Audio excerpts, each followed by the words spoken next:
Sejak kecil, Tony telah mempelajari berbagai macam ilmu gaib warisan dari kakek dan neneknya.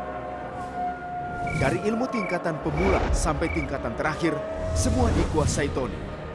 Dia menjadikan dirinya manusia yang tak tertandingi. Di antara 5 bersaudara laki semua, saya anak nomor 2 yang memiliki hari kelahiran Sabtu Pahing. Sabtu Pahing itu weton Jawa, weton paling tinggi, weton keramat. Karena itulah saya dipilih. Nah, kebetulan waktu itu saya juga sakit juga, kejadian waktu itu dianiaya guru SD.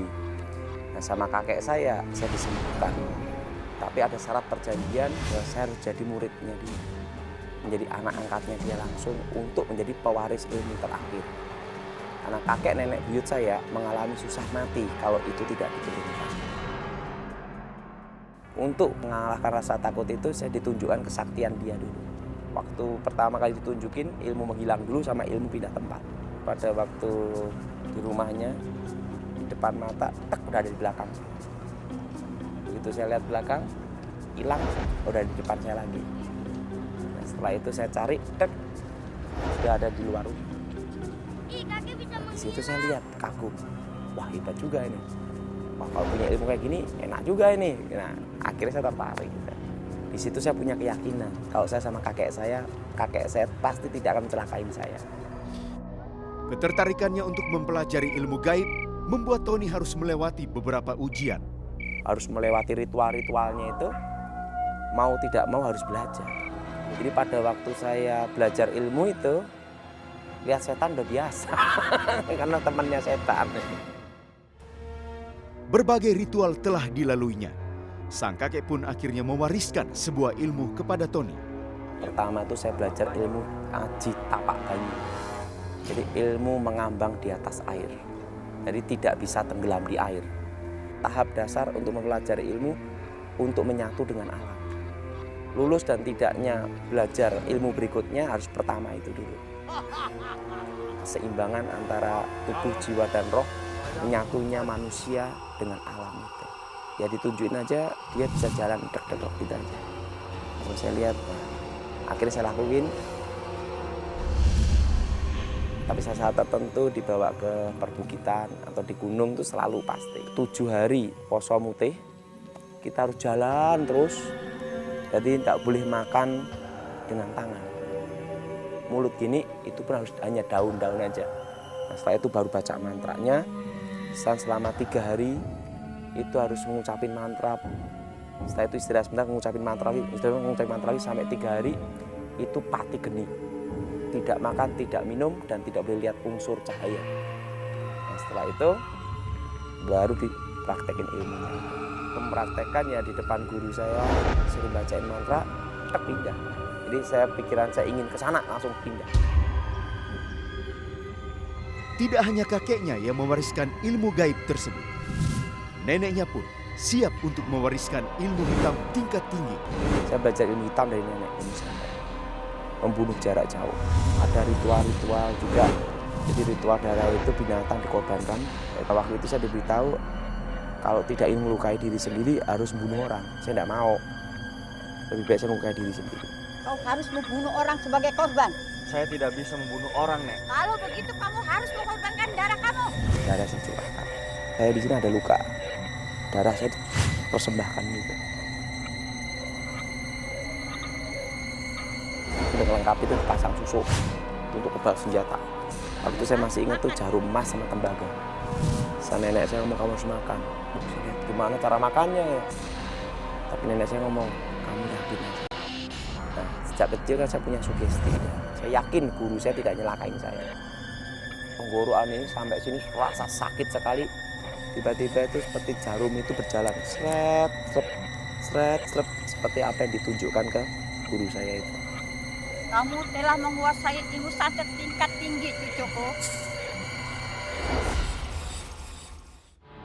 Dengan ilmu kesaktian yang dimiliki oleh Tony, ia mampu membuat orang-orang datang kepadanya guna meminta pertolongan.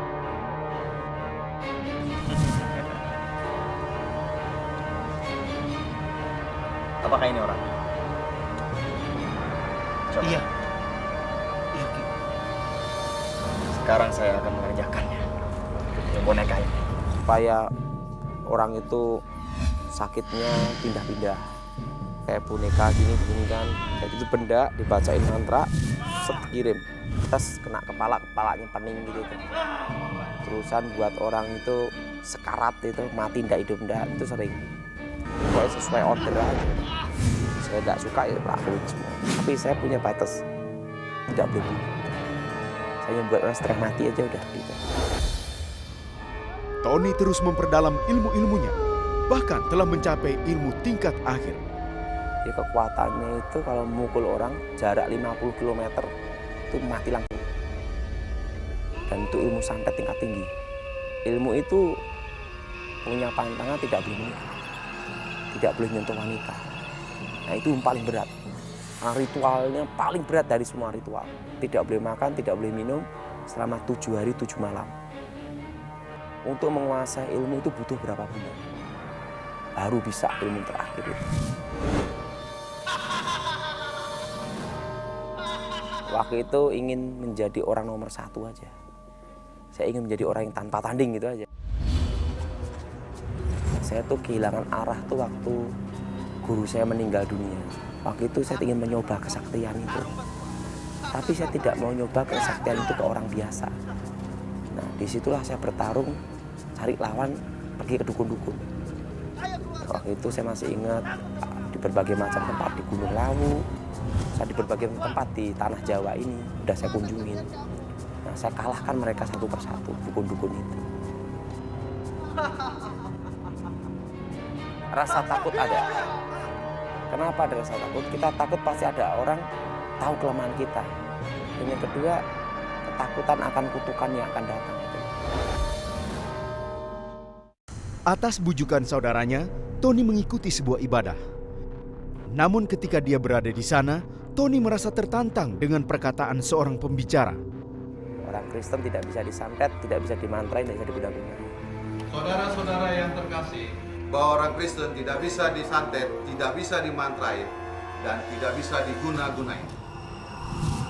Ya saya coba, santet gitu, tidak mempan.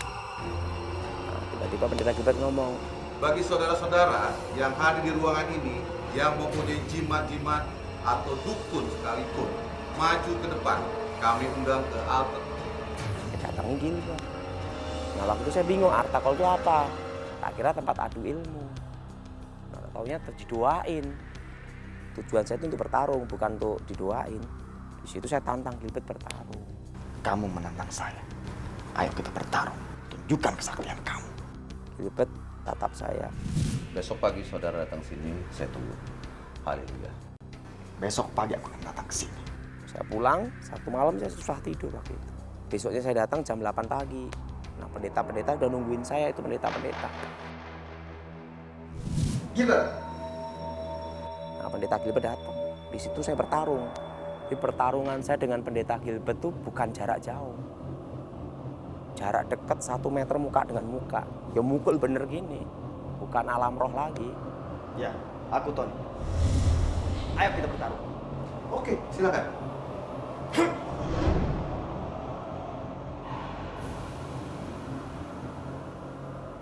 Saya pukul itu mental. Itu malah balik. Itu benteng pertahanan saya hancur. Sampai keluar serbuk tembaga sama emas dalam tubuh saya. Waktu itu saya mau muntah darah, telan lagi. Nah Gilbert waktu itu hanya haleluya, haleluya, haleluya gitu aja. Sama bahasa roh gitu. Saya juga bingung ini bahasa apa gitu loh. Saya pukul mental, pukul mental, pukul mental terus. Waktu itu mendekati jam 12 siang saya ngomong sama Gilbert, ini ilmu terakhir saya.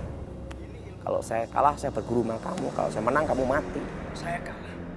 Saya akan berguru sama kamu. Kalau saya menang, kamu mati. Gilbert ngomong silahkan. Silakan, Tony. Saya baca mantra terakhir waktu itu Pamengkang Jagat.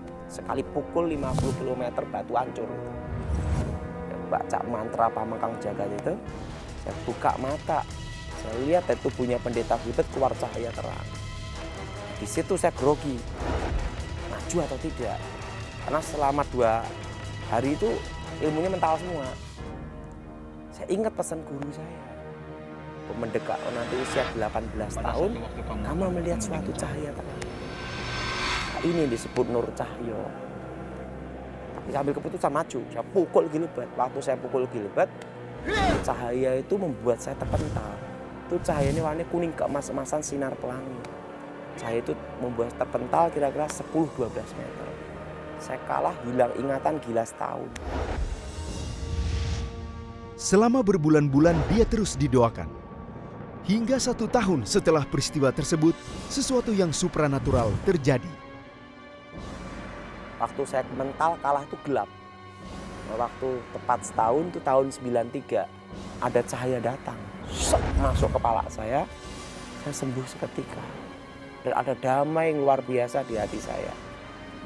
Terdengar suara, akulah Alfa, akulah Omega yang awal dan yang akhir. Akulah Raja yang adil dari timur. Aku adalah aku, akulah Yahweh. Akulah Yahweh, Yahweh, Yahweh. Tiba-tiba cahaya itu berubah jadi Yesus Kristus.